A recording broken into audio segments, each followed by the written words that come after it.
गुरुपेरी संगत जी, जय गुरु जी। परमपिता परमेश्वर गुरु जी महाराज के श्री चरणों में कोटि कोटि प्रणाम करते हुए आज के 7 PM रिटर्न सत्संग की शुरुआत करते हैं संगत जी।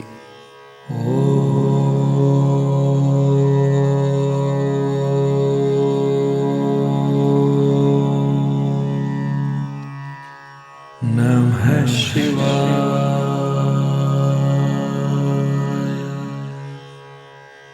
शिवजी सदा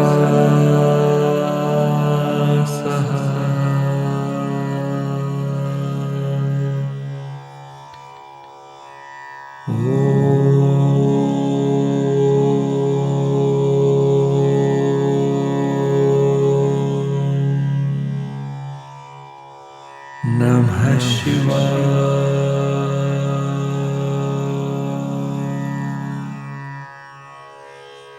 गुरुजी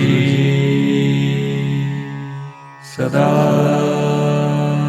सहाय। जय गुरुजी महाराज। अनंतम अनंतम शुक्राना गुरुजी महाराज। गुरुप्यारी संगत जी, आप सभी संगत परिवार के रिटर्न सत्संग का पाठ करने के पूर्व सुनते हैं गुरुजी महाराज के पावन ग्रंथ दिव्य आभा से दिव्य सत्संग। जय गुरुजी महाराज। अनंतम अनंतम शुक्राना गुरुजी महाराज।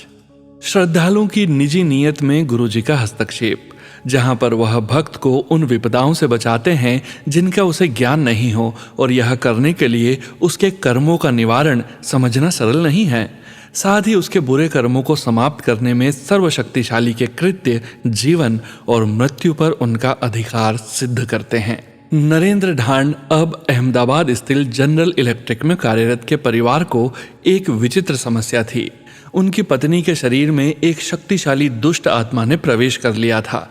उनकी मां पटियाला में नववर्ष के अवसर पर गुरुजी से मिली और उनका एक चित्र लेकर घर आई।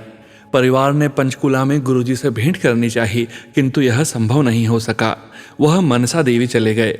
महिलाओं को सरलता से हर बात पर विश्वास करने के लिए नरेंद्र ने उन पर व्यंग कसा कि हर ईंट के पीछे 2 गुरु मिल जाएंगे। अंततः परिवार को चंडीगढ़ में शिवरात्रि के अवसर पर गुरु दर्शन का सौभाग्य प्राप्त हुआ। नरेंद्र ने अनेक सत्संग सुने और गुरुजी को यह भी कहते हुए सुना कि जो भी श्रद्धा से आया है वह उसके घर अवश्य जाएंगे। अगले दिन प्रातः 4:30 बजे यह शब्द सत्य सिद्ध हुए, जब उनके शयन कक्ष का द्वार खुला और नरेंद्र ने गुरुजी की छाया देखी। गुरुजी ने घर पर अपने आने के प्रमाण भी छोड़े।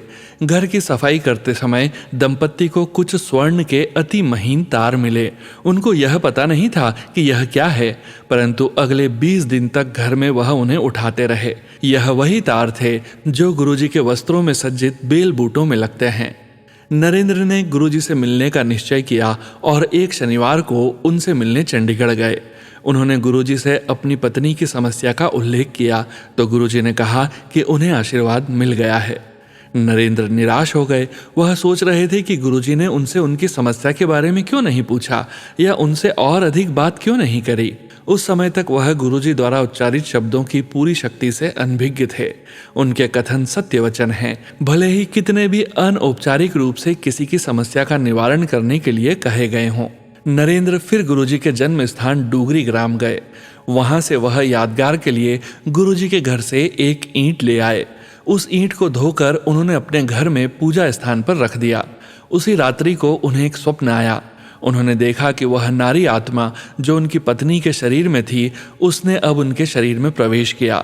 उनके मुख से वह बोली कि उसे कभी भी वश में नहीं किया जा सकता था, किंतु घर में रखी हुई वह ईंट इतनी शक्तिशाली है कि अब वह यहाँ पर और एक पल भी नहीं रह सकती है, और वह इसी समय यह घर छोड़कर जा रही है।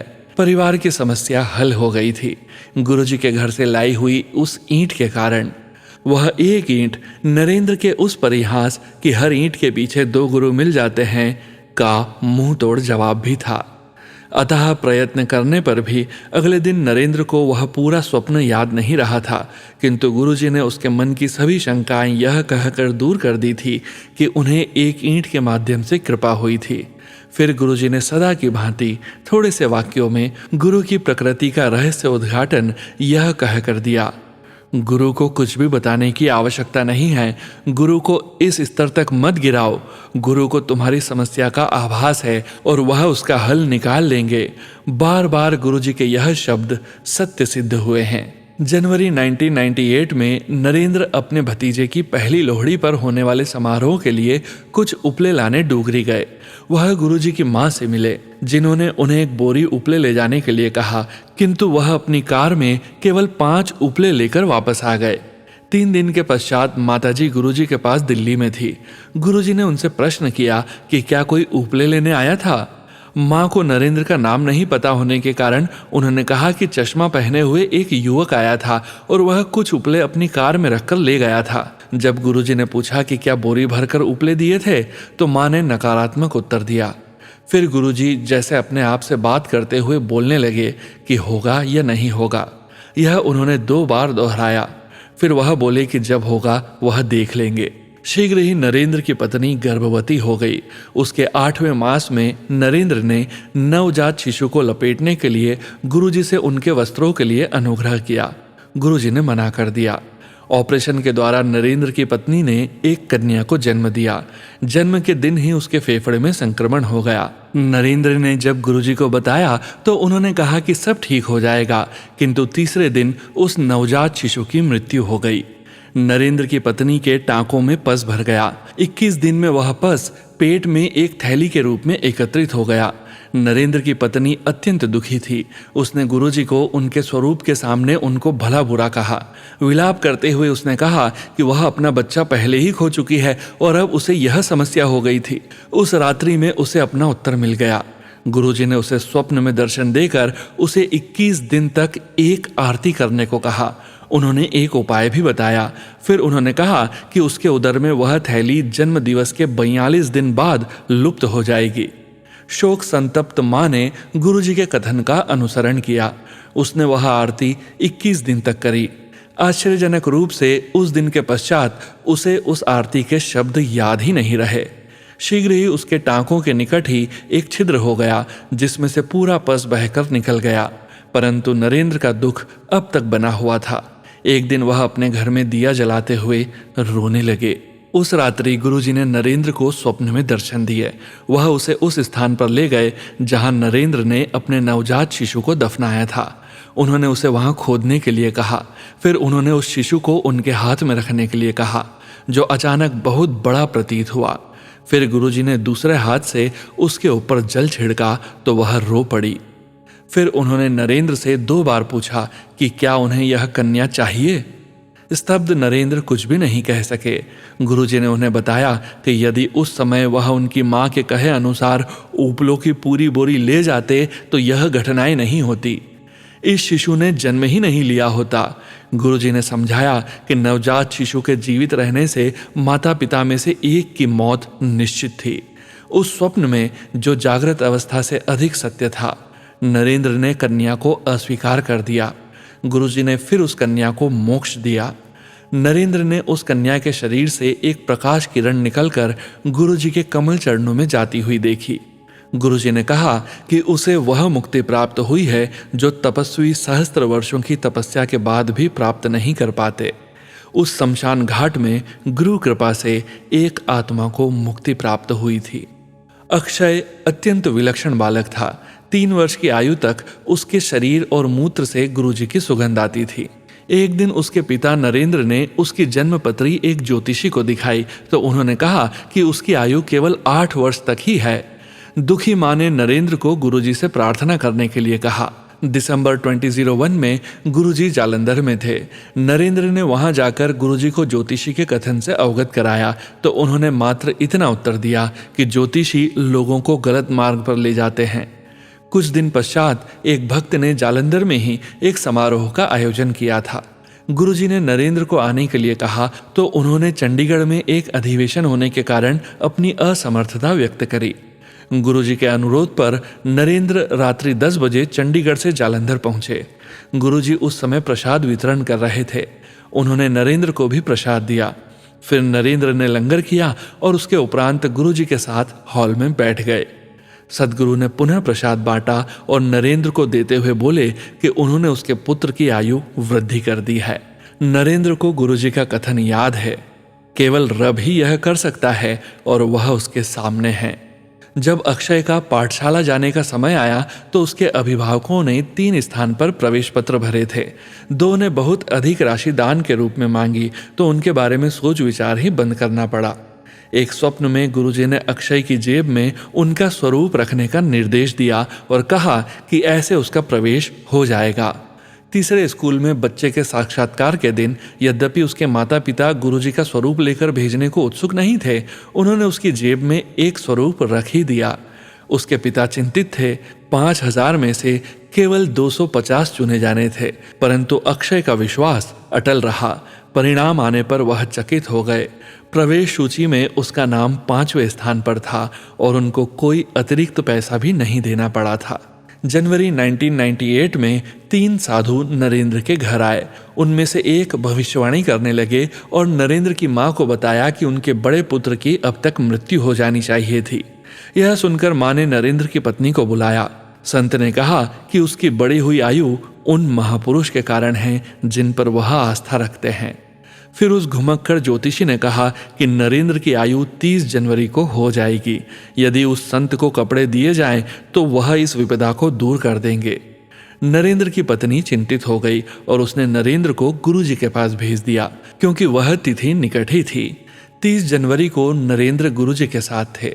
उस रात को नरेंद्र की पत्नी ने स्वप्न देखा कि गुरुजी और माँ काली एक साथ हैं और गुरुजी काली को दंपत्ति को आशीर्वाद देने के लिए कह रहे हैं। माँ के हाथ में एक चांदी की छड़ है। उन्होंने दंपत्ति को अपने हाथ आगे करने को कहा। नरेंद्र के ऐसा करने पर माँ ने उनके हाथ पर छड़ से वार किया। नरेंद्र की पत्नी ने भयभीत होकर मना कर दिया और हाथ आगे नहीं बढ़ाया। गुरुजी ने कहा कि छड़ के उस वार से नरेंद्र के बुरे कर्म नष्ट हो गए थे। उन्होंने नरेंद्र की पत्नी को यह भी बताया कि वह दृश्य काल्पनिक न होकर वास्तविक है। उसी समय नरेंद्र की पत्नी जाग गई। उसने देखा कि उनके पूजा स्थान में रखे हुए गुरुजी के स्वरूप में लाल कपड़े काले हो गए थे, काली माँ के समान। 5 मिनट के पश्चात कपड़े पुनः लाल हो गए। लुधियाना में उनके पैतृक घर के द्वार पर 2 हाथ चिन्हित थे। नरेंद्र की पत्नी को कुछ अंदेशा था और उसने अपनी सास को दर्शन के लिए नैना देवी के मंदिर भेज दिया। जब वह वहां पर नहीं थी, नरेंद्र की पत्नी घर साफ करने और उन निशानों को मिटाने में लग गई। उसने उन चिन्हों को अपने हाथ से मिटाने का प्रयत्न किया। रात तक उस हाथ में अत्यंत वेदना और सूजन आ गई थी। 4 दिनों में बाएं अंग में पक्षाघात हो गया। चिकित्सकों ने औषधियां आरंभ करवाकर कुछ व्यायाम करने को कहा। नरेंद्र जालंधर में कार्यरत थे। पत्नी के समाचार सुनकर वह घर आना चाह रहे थे, किंतु पत्नी ने उन्हें फोन कर चिंता मुक्त रहने के लिए कहा। सदा की भांति गुरुजी ने उसको रोग मुक्त किया था। उसने बताया कि वह अपना दुखड़ा गुरुजी के स्वरूप के सामने व्यक्त कर रही थी कि अचानक गुरुजी प्रकट हो गए। अपने इस प्रकार प्रकट होने के अचंभे के शांत होने के बाद वह दंपत्ति के बिस्तर पर बैठ गए। उन्होंने बताया कि उन चिन्हों का अर्थ सास की निश्चित मृत्यु थी, जो उन्होंने मात्र हाथों के लकवे में परिवर्तित कर दिया था। गुरुजी ने अपने भक्त के हाथ मले और फिर उन्हें हिलाने को कहा। जब वह नहीं कर सकी तो उन्होंने प्रक्रिया दोहराई। इस बार वह हाथ को हिला सकी। लकवा लोप हो गया था। गुरुजी ने सलाह दी कि वह अपनी सास से उनके स्वरूप पर जल डलवाए और इस जल से उन चिन्हों पर छींटे मारे जाएं। छींटे मारते ही वह भूरे से लाल रंग के हो गए। गुरुजी बोले कि उन्हें आशीष मिला है। जून 2002 में गुरुजी की संगत के साथ नैनीताल जाने की योजना बन रही थी। नरेंद्र की पत्नी सोच रही थी कि गुरुजी उनको साथ चलने के लिए कहेंगे या नहीं। नरेंद्र ने कहा कि न तो वह उनके पुराने अनुयायी हैं, न ही धनवान हैं, तो गुरुजी उनको संभवतः आने के लिए न कहें। शीघ्र ही पता लगने वाला था कि उनका सोचना कितना गलत है। गुरुजी की संगत में कोई भेदभाव नहीं होता और उन जैसी तेजस्वी विभूति के सम्मुख सब दीन हैं। वह दाता हैं और शेष सब कोई भी लौकिक प्रतिष्ठा होते हुए मात्र भिक्षु हैं। 2-3 दिन में ही गुरुजी ने नरेंद्र को दिल्ली बुलाया। दिल्ली पहुंचकर लंगर खाने के उपरांत गुरुजी ने उन्हें नैनीताल आने का निमंत्रण दिया। जब नरेंद्र घर वापस पहुंचे तो उन्होंने अपनी पत्नी से कहा कि गुरुजी ने केवल औपचारिकता के लिए उन्हें आमंत्रित किया होगा। पर जाने से 3 दिन पूर्व गुरुजी ने उन्हें बुलाया और साथ में ऊनी वस्त्र भी लाने के लिए कहा। गुरुजी ने नरेंद्र के समस्त भ्रम दूर कर दिए थे। नरेंद्र कहते हैं कि उनको आपके जीवन के बारे में सब ज्ञान है, आप क्या करते हैं और क्या सोचते हैं। नैनीताल में गुरुजी ने नरेंद्र को डिप्लोमा अथवा डिग्री पाठ्यक्रम करने के लिए कहा। नरेंद्र ने कहा कि 1 दशक के बाद यह करना अत्यंत कठिन होगा, परंतु गुरुजी ने उसे बलपूर्वक यह करने का आदेश दिया। नरेंद्र ने डिप्लोमा पाठ्यक्रम करना आरंभ किया, पर उसे पूरा करने की शंका के साथ। परीक्षाओं में नरेंद्र ने गुरुजी से सहायता मांगी। गुरु कृपा से उन्होंने यह 2 वर्ष में ही पूर्ण कर लिया और गुरुजी को समाचार देने गए। गुरुजी सोच रहे थे कि नरेंद्र उन्हें यह बताने का कष्ट क्यों कर रहा है। उन्होंने कहा कि परीक्षाएं तो उन्होंने ही लिखी थी और सफल रहे थे। गुरुजी की दया से नरेंद्र ने MBA कर लिया था। गुरुजी सबको अपना आश्रय प्रदान करते हैं। उन्हें भक्त के भूतकाल से कोई अभिप्राय नहीं है। उन्हें पावन पवित्र विचारों की भी कोई आवश्यकता नहीं है। ईमानदारी से किया हुआ स्वावलोकन अधिक लाभप्रद होगा। सद्गुरु सदाचारी और दुराचारी, अच्छे और बुरे, धनवान और निर्धन में कोई भेदभाव नहीं करते। उनकी छत्र छाया में परिवार, मित्र, संबंधी आदि सब आकर उनकी कृपा के पात्र बनते हैं। पर सद्गुरु के साथ एकाकार होने के लिए स्वाभिमान को समाप्त कर उनको समर्पण करना अनिवार्य है। फिर गुरुजी अपने भक्त के जीवन पथ को ही सहज कर देते हैं और उसके बुरे कर्मों को जैसा उन्हें उचित लगे निष्फल कर देते हैं। जय गुरुजी महाराज। अनंतम अनंतम शुक्राना गुरुजी महाराज। गुरु प्यारी संगत जी, आज के इस दिव्य सत्संग का अगला भाग कल के 7 PM वीडियो में जारी रहेगा। जय गुरुजी महाराज। अनंतम अनंतम शुक्राना गुरुजी महाराज। जय गुरुजी संगत जी। गुरु प्यारी संगत जी, अब आप सुनने जा रहे हैं पेजेस पर लिखकर व्हाट्सएप पर प्राप्त सत्संग। संगत जी के मोबाइल के लास्ट 4 डिजिट्स हैं 2030। जय गुरुजी महाराज। अनंतम अनंतम शुक्राना गुरुजी महाराज। शुक्राना सत्संग। जय गुरुजी, शुक्राना गुरुजी। अनंतम अनंतम शुक्राना गुरुजी महाराज। जय गुरुजी सोनू भैया जी। जय गुरुजी संगत जी। संगत जी, आज मैं गुरुजी की बेटी शुक्रवार के दिन अपना शुक्राना सत्संग शेयर कर रही हूँ और मैं अपना शुक्राना सत्संग गुरुपा के पावन मंत्र जाप से शुरू करती हूँ। जय गुरुजी। ओम नमः शिवाय। शिवजी सदा सहाय। ओम नमः शिवाय। गुरुजी सदा सहाय। जय गुरुजी, शुक्राना गुरुजी। संगत जी, इस बार मैं अपना शुक्राना सत्संग बहुत देर के बाद शेयर कर रही हूँ क्योंकि मेरे हस्बैंड की तबीयत इन्फेक्शन और फीवर की वजह से बहुत खराब हो गई थी। तो सोनू भैया जी 13 दिन तक यहाँ एक प्राइवेट हॉस्पिटल में रखने के बाद हमने उनको DMC लुधियाना में शिफ्ट किया। तो संगत जी, जिस दिन हम लुधियाना ले गए उनको, उस दिन भी शुक्रवार मेरा शुक्राना दिवस था जो मैं नहीं कर पाई थी। और संगत जी, जिस दिन हम DMC से डिस्चार्ज होकर घर आने वाले थे उस दिन भी शुक्रवार मेरा शुक्राना दिवस था। जय गुरुजी, शुक्राना गुरुजी। मीन्स कि 17 अक्टूबर फ्राइडे को हम DMC गए और 24 अक्टूबर फ्राइडे को हम वहाँ से डिस्चार्ज होकर घर आए। तो संगत जी, दिल में रिग्रेट था दोनों ही बार कि मेरा सत्संग मिस हो गया, लेकिन संगत जी गुरुपा ने मेरे रिग्रेट को डबल ट्रिपल ब्लेसिंग्स में चेंज कर दिया। तो संगत जी, वहाँ पहुँचने के बाद 3 दिन तक हमें कोई पॉजिटिव रिस्पॉन्स नहीं मिल रहा था, लेकिन दिल में डर बिल्कुल भी नहीं था क्योंकि मेरे परम पिता परमात्मा, मेरे गुरु मेरे रब के ऐसे ऐसे मोटिवेशनल मैसेजेस आ रहे थे संगत जी कि मन में सुकून और आंखों में खुशी की चमक रहती थी हर वक्त। जय गुरुजी, क्योंकि हमारा पहला भरोसा ही हमारे गुरुजी महाराज हैं। संगत जी, कल शाम यानी 30 अक्टूबर शाम 5 बजे के पावन सत्संग में एक आंटी जी ने बोला कि गुरुजी महाराज के अजीब स्वरूप शेयर होते हैं और दुख होता है क्योंकि यह रील्स बनाने वाले लोग महाराज के स्वरूप को ऐसे गलत तरीकों से शेयर क्यों करते हैं। मैंने कल शाम थर्सडे 30 अक्टूबर को जब यह सत्संग सुना तो मेरे को एकदम से माइंड में स्ट्राइक हुआ कि नहीं आंटी जी, वो हॉस्पिटल वाले और वो ब्लड वाले स्वरूप के मैसेजेस मेरे लिए थे क्योंकि यह मैसेजेस 20 अक्टूबर मंडे को फ्लैश हुए थे और 21 अक्टूबर ट्यूसडे को दीपावली थी और दीपावली के पावन दिवस पर मेरे हस्बैंड ने पहली बार मुंह से फीड ली थी और थोड़ा हंस के हमें पहचाना था। तो संगत जी, यह उन आंटी जी के प्रश्न का उत्तर है कि हम दोनों गुरुपा की बेटियां हैं। आपको यह मैसेजेस देख के दुख हुआ, लेकिन वो दोनों मैसेज मेरे लिए थे। संगत जी, उस दिन यानी कि 20 अक्टूबर मंडे वाले दिन के सारे मैसेज के मैंने स्क्रीनशॉट्स लिए हैं और मैं अपने सोनू भैया को सेंड कर रही हूँ। जय गुरु जी, शुक्राना गुरु जी। संगत जी, दीपावली के शुभ अवसर पर मैंने गुरु जी महाराज का वो पॉकेट स्वरूप जो मेरे सबसे पहले बड़े मंदिर से वापस आते वक्त किसी संगत आंटी ने ऑटो में मेरे को ब्लेसिंग के रूप में दिया था, तो संगत जी वो ही स्वरूप अपने हस्बैंड के तकिए के नीचे रखा और लगातार कितने ही घंटे तक मंत्र जाप किया और उसी दिन मेरे हस्बैंड ने मुझे और मेरे बच्चों को पहचाना। जय गुरु जी, शुक्राना शुक्राना शुक्राना शुक्राना शुक्राना, अनंतम अनंतम कोटि कोटि शुक्राना हमें नई उम्मीद देने के लिए। जय गुरु जी, शुक्राना गुरु जी महाराज।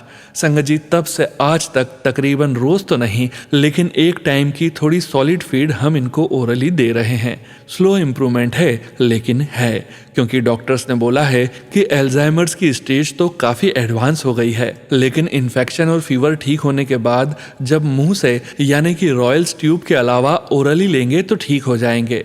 जय गुरु जी। और वो हो रहा है, हमारे गुरुपा की कृपा बरसेगी और वो धीरे धीरे चलना भी शुरू करेंगे। जय गुरु जी, शुक्राना गुरु जी। संगत जी, हॉस्पिटल के 2 स्वरूप और एक मुंह पे ब्लड यानी कि गुरु जी महाराज के माथे पे और हाथ पे ब्लड लगा हुआ स्वरूप, और इसके अलावा भी गुरुपा ने मैसेज भेजे हैं कि तेरी लाइफ पार्टनर के लिए ब्लेसिंग्स भेज दी है, अपने पार्टनर को शेयर कर दे कि अब गुरु जी साथ खड़े हैं, कभी बुरा नहीं होगा। और दूसरा कि तेरे पति के लिए आसमान भी खुल चुका है, वो ऊंचाइयों को छुएगा, ब्लेसिंग्स अपने पति ਨੂੰ भेज दे। जय गुरु जी। गुरु जी, आपके यह पॉजिटिव और मोटिवेशनल मैसेजेस मैंने कितनी ही बार पढ़ के अपने हस्बैंड को सुनाए हैं कि गुरु जी महाराज की कृपा लगातार हो रही है आप पे और आप ठीक हो रहे हो, और आगे से ज़्यादा नहीं भी बोलते और हाँ ज़रूर बोलते हैं कि मैं ठीक हूँ, हंसते भी हैं, गुरबानी सुनते हैं, और ओवरऑल देखा जाए तो इम्प्रूवमेंट अपने घर में बच्चों के साथ रहने से भी हो रही है। संगत जी, सोनू भैया जी ने भी मंत्र जाप का उच्चारण किया था, तो वैसे भी सोनू भैया जी में हमें गुरुपा की छवि ही दिखती है, और उनके द्वारा किए गए पाठ और मंत्र जाप से गुरुपा ने मेरे सुहाग की रक्षा की है। जय गुरु जी। बस ऐसे ही अपने बच्चों पर अपना मेहर भरा हाथ रखना, और जैसे लाइफ ब्लेस की है उनको हेल्थ भी ब्लेस करेंगे आप, क्योंकि मैंने अपने हस्बैंड, बच्चों और भाई भतीजे को आपकी झोली में ही डाला है। गुरुपा, बस आपने ही इस बार भी पहले की तरह फिर से हम सबको संभाला है, और मैं अपने दोनों परिवारों की तरफ से आपका कोटि कोटि शुक्राना करती हूँ गुरुपा। ऐसे ही हर पल हम सभी के अंग संग रहना है आपने, और अपने पवित्र चरणों से जोड़ी रखना है हमेशा हमेशा के लिए। जय गुरु जी, शुक्राना गुरु जी। अनंतम अनंतम शुक्राना मेरे गुरुपा।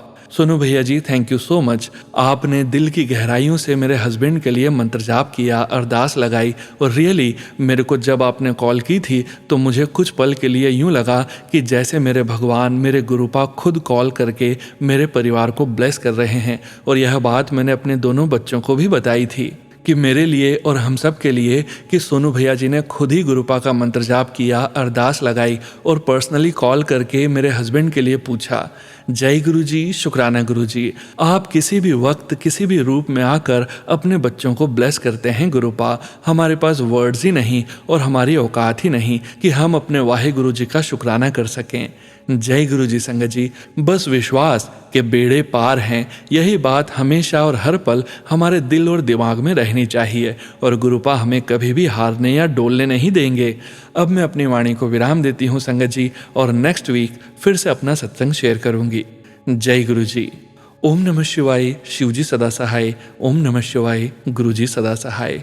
जय गुरु जी, शुक्राना गुरु जी महाराज। जय गुरु जी। संगत जी, गुरु प्यारी संगत जी, अब आप सुनने जा रहे हैं पेजेस पर लिखकर व्हाट्सएप पर प्राप्त सत्संग। संगत जी के मोबाइल के लास्ट 4 डिजिट्स हैं 8102।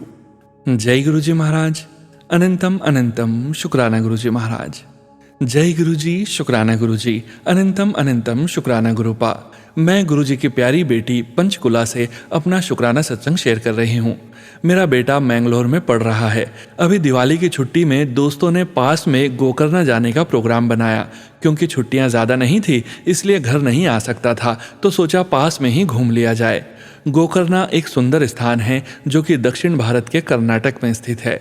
यह एक धार्मिक जगह है और यहाँ बहुत सारी खूबसूरत बीच है। यहाँ पर स्थित महाबलेश्वर मंदिर बहुत प्रसिद्ध है। यह बच्चे शाम को लेट पहुँचे और इन्होंने एक होम स्टे ऑनलाइन बुक कराया था। वह थोड़ा अंदर बना था और रास्ता बिल्कुल कच्चा और मिट्टी से भरा था। जिस रात ये पहुंचे उस रात काफ़ी बारिश थी। इन्होंने घूमने के लिए स्कूटर रेंट पर लिए। अगले दिन यह सुबह घूमने निकले। मेरा बेटा स्कूटर चला रहा था और पीछे एक दोस्त बैठा था। जब यह कच्ची सड़क पार कर रहे थे तो अचानक स्कूटर का टायर गीली मिट्टी में, जो बारिश की वजह से कीचड़ में बदल गई थी, फंस गया और स्किड कर गया। यह बुरी तरह गिरे। पीछे वाला बच्चा तो मिट्टी की तरफ गिरा और ज़्यादा चोट नहीं आई, परंतु मेरा बेटा जहाँ गिरा वहाँ पत्थर भी थे, तो उसका गोड्डा यानी नी बुरी तरह टकराया और काफ़ी चोट आई और खून भी निकला। पर गुरुजी ने फिर भी उसको बड़ी मुसीबत से बचा लिया। उसका कष्ट छोटे में ही टाल दिया, नहीं तो कुछ ज़्यादा गंभीर चोट भी लग सकती थी। इसके लिए बहुत बहुत शुक्राना गुरुजी। आगे भी उस पर और हम सब पर अपना आशीर्वाद बनाए रखिएगा। अब मैं अपने शुक्राना सत्संग को विराम देती हूँ और अगले सत्संग की तैयारी करती हूँ। संगत जी, अगर सत्संग लिखने में मुझसे कोई भी गलती हो गई हो तो मुझे माफ़ करिएगा। सोनू अंकल जी आपको भी बहुत सारी ब्लेसिंग्स दें और सारे संगत परिवार को भी ब्लेस करें। जय गुरु जी, शुक्राना गुरु जी। ओम नमः शिवाय, शिव जी सदा सहाय। ओम नमः शिवाय, गुरु जी सदा सहाय। जय गुरु जी। संगत जी, गुरु प्यारी संगत जी, अब आप सुनने जा रहे हैं व्हाट्सएप मैसेज के रूप में प्राप्त सत्संग। संगत जी के मोबाइल के लास्ट 4 डिजिट्स हैं 5100। जय गुरु जी महाराज। अनंतम अनंतम शुक्राना गुरु जी महाराज। जय गुरु जी। ओम नमः शिवाय, शिव जी सदा सहाय। ओम नमः शिवाय, गुरु जी सदा सहाय। प्रिय गुरुजी, प्रिय संगत जी, मैं बहुत समय से यह इच्छा रखती थी कि मुझे बड़े मंदिर जाने और लंगर का आशीर्वाद पाने का अवसर मिले। जब भी मैं संगत के सत्संग सुनती थी मेरा मन और भी ज़्यादा लालायित हो जाता था कि काश मैं भी गुरुजी के दरबार जाकर दर्शन कर पाऊँ और लंगर का प्रसाद ले सकूँ। मैं भारत से बाहर रहती हूँ, इसलिए यह इच्छा पूरी कर पाना आसान नहीं था, लेकिन मन में यह आस्था थी कि गुरुजी जब चाहेंगे तभी बुलाएंगे। एक दिन मैंने एक सत्संग में सुना जिसमें एक आंटी जी ने कहा, अगर हमारे पास ज़्यादा समय या ऊर्जा नहीं है सत्संग करने की तो हम बहुत सरल तरीके से भी कर सकते हैं। बस सादी दाल, सब्जी और चावल बनाइए, गुरुजी के सामने रखिए और प्रेम से खाइए। उसी रात मैं लगभग 3 बजे उठी। मैंने गुरुजी का मंत्र जाप किया और फिर मैं दोबारा सो गई। सुबह करीब 6 बजे मुझे एक सपना आया। सपने में मैंने देखा कि मैं किसी मंदिर जैसी जगह पर हूँ। वहाँ बहुत सारी संगत जी थी। वह जगह किसी सुरंग या गुफा जैसी लग रही थी। हम सब ने मिलकर प्रार्थना की और फिर लंगर का आशीर्वाद पाया। फिर एक अंकल जी ने मुझसे कहा कि मैं सेवा में हाथ बटाऊं। मैंने बहुत खुशी और आभार के साथ वह सेवा की। थोड़ा नर्वस भी थी कि कहीं कोई गलती न हो जाए। कुछ देर बाद सेवादार अंकल जी ने मुझसे कहा कि मैं लंगर तैयार करूं। मेरा मन खुशी से झूम उठा। मैंने मूंग की दाल, सब्जी और चावल बनाए। फिर मैंने अंकल जी से पूछा, क्या मैं दाल में घी और जीरे का छौंक लगा दूं? उन्होंने मुस्कुरा कर कहा, नहीं बेटा, गुरुजी को सादी दाल पसंद है, बिना छौंक के। फिर मैंने देखा कि सारी संगत प्रेम से वही लंगर खा रही है। मेरा दिल कृतज्ञता से भर गया, जैसे गुरुजी ने मेरी मनोकामना पूर्ण कर दी हो। मंदिर जाने की, लंगर खाने की, सेवा करने की और लंगर बनाने की। अगर सेवा करते या यह सत्संग बांटते समय मुझसे कोई गलती हुई हो तो कृपया मुझे क्षमा करें। आपका बहुत बहुत शुक्राना प्यारे गुरुजी। ओम नमः शिवाय, शिव जी सदा सहाय। ओम नमः शिवाय, गुरुजी सदा सहाय। जय गुरुजी। जय गुरु जी। संगत जी, गुरु प्यारी संगत जी, आज के इस सत्संग को यहीं विराम करने का समय हो गया है और गुरु जी महाराज के पावन वचन के श्रवण करने का समय हो गया है।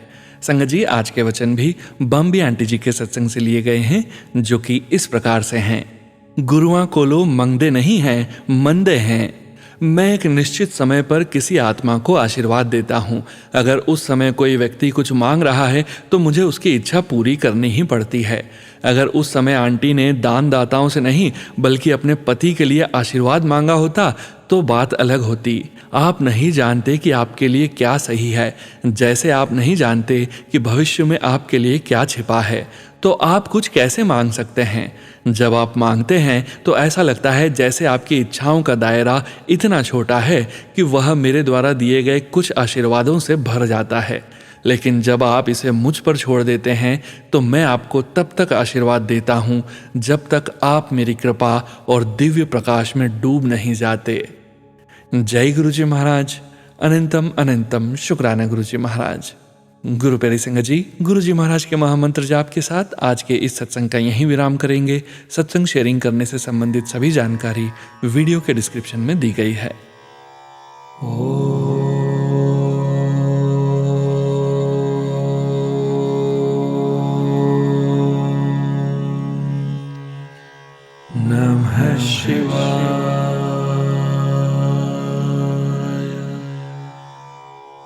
शिवजी सदा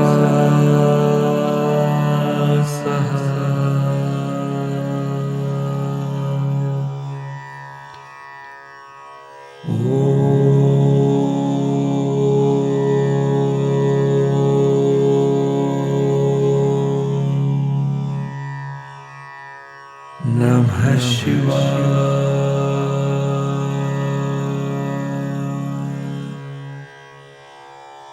गुरुजी सदा सहाय। जय गुरुजी महाराज। अनंतम अनंतम शुक्राना गुरुजी महाराज।